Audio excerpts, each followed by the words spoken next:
की नमूद. मी आज डॉक्टर बाबासाहेब आंबेडकरांबद्दल काही 4 शब्द बोलणार आहे.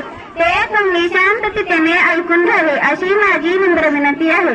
करुणी गुळाचे रान दिला तनवांना संकी समान, अशी भीमरावांची शान लिहिले भारताचे संविधान. भारतरत्न डॉक्टर बाबासाहेब आंबेडकर हे भारतीय राज्यघटनेचे शिल्पकार होते.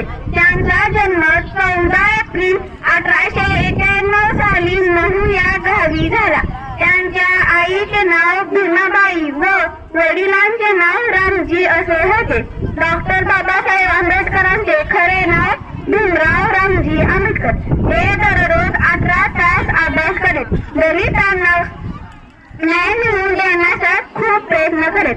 सागरचे पाणी कधी आटणार नाही, भीमाची आठवण कधी मिटणार नाही. एक जन्म घेतला काही 1000 जन्म घेतले तरी आपल्याकडून बाबासाहेबांचे उपकार कधी फिटणार नाही. धन्यवाद.